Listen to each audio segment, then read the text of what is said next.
Hi, I'm Sage. This is Crash Course World History, and today we will be talking about the Mongols.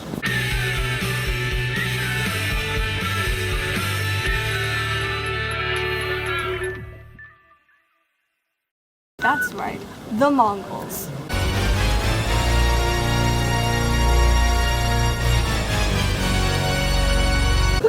Many consider the Mongols to be murderous barbarians, which they were. But the Mongol Empire was also one of the greatest empires in history. The Mongols conquered 11 million square miles of land, more than any empire in history. At its height, Hitler's regime conquered a mere third the amount of land that the Mongol Empire did. Of course, with imperialism comes bloodshed, but such extensive rule could only be achieved through harsh military tactics. The Mongols were much more than just savages. They were pastoralists who lived in yurts, which are movable homes. They practiced religious tolerance despite their belief in shamanism, and they also believed in feminism. They treated women not as possessions but as people, which was a foreign idea to many places at the time. Women often held high positions of power, and some even ruled the factions of the Mongol Empire. Which brings me to the four Khanates.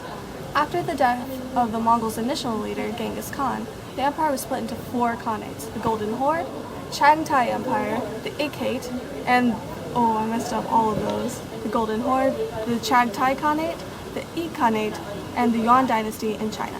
Under the Pax Mongolica, Mongols protected merchants from thieves along the Silk Road. The Mongols valued trade because it could be taxed, and their protection allowed trade to flourish from China to Rome.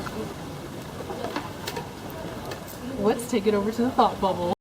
The Mongols were skilled horsemen and women that fought with composite bows and were led by Genghis Khan, a brilliant tactician. Some of their battle strategies included spy networks and coordinated attacks. Spy networks spent months before an attack mapping roads and escape routes, scouting defenses, and gathering information on local defense and infrastructure that passed messages to and from the front of the battle. However, they had to change their usual tactics when they attacked walled cities.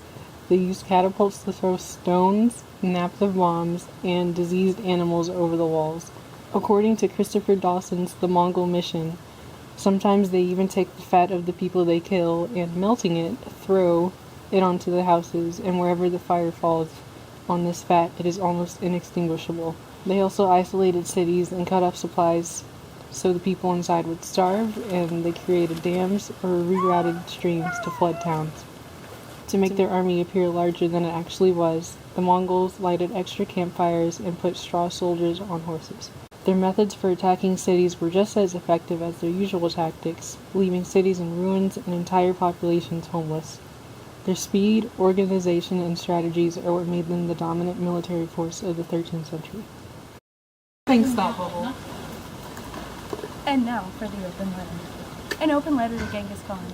Dear Genghis Khan, why you gotta kill so many people? You and your armies killed over 400 million people. That's a lot, just in case you hadn't noticed. As far as the argument goes that you're not in fact barbarians, you're not helping yourselves by killing so many people. You can be as religiously tolerant as you want, but no, as soon as you rape, pillage, and murder a village, you're labeled a barbarian.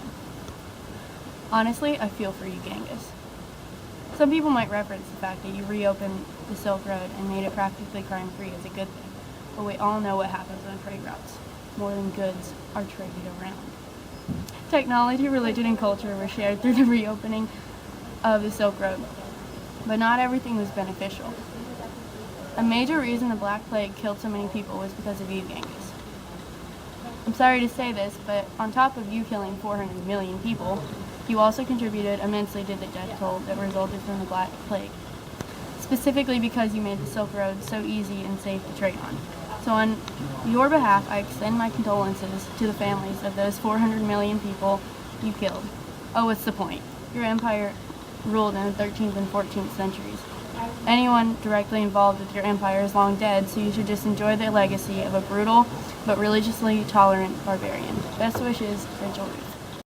So, let's see what we've learned from this. The Mongols are a terrifying, murderous group of invaders who had one of the greatest empires in history, the Mongol Empire. The Mongol Empire conquered 11 million square miles of land. That's almost the size of Africa. The Mongol Empire's impact on the rest of the world is something that no other empire has done before it. They established intercontinental trade, new nations were created, there's a change, of course, of leadership in two religions, and overall, they had a major impact in world history. This empire stretched from the Sea of Japan to the Carpathian Mountains. Its impact on Eurasia during the 13th and 14th century was huge. I'm talking huge. Okay, remember the Mongols? What about them? The Mongols are commonly known to be a murderous group of barbarians, which they were. The Mongols were extremely skilled in their fighting tactics. Some of their battle strategies included spy networks and coordinated attacks, ambushes, hit and runs, wave attacks, psychological warfare, and most importantly, fake retreats. Yes. Other important warfare tactics include the use of catapults to throw stones, bombs, diseased animals, and even humans across walls. That's disgusting. Yes, this may seem disgusting and barbaric, but they were actually very civilized. Oh, yes, look at that. The Mongols were pastoralists who lived in yurts. Move over home. They practiced religious tolerance and believed in feminism. How so? They treated women as people rather than possessions. I lost my spot. Thanks, Rachel. Rather than possessions, they established a strict set of moral codes and laws, several of which were completely against robbery. They had advancements in science, medicine, government, and tax systems. So who's behind all this? The mastermind behind the Mongol Empire. Yes, it is, wait for it, Genghis Khan.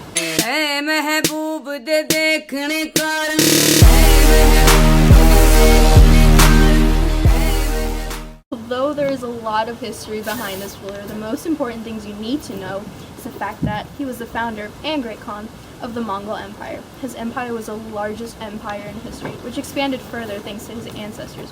Again, conquering 11 million square miles, visiting, uniting nomadic tribes, and the conquering of huge chunks of Central Asia and China. Yes, China.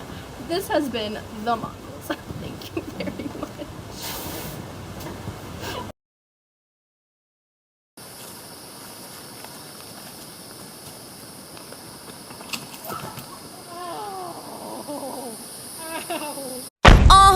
This my all the girls stomp your feet like this. Let's go to the thought bubble. That is not my part. Put it on the horse. Dear Genghis Khan, why do you gotta kill so many people? You look good.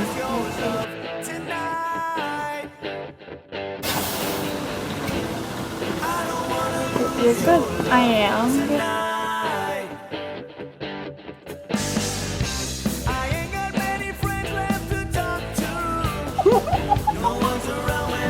Okay.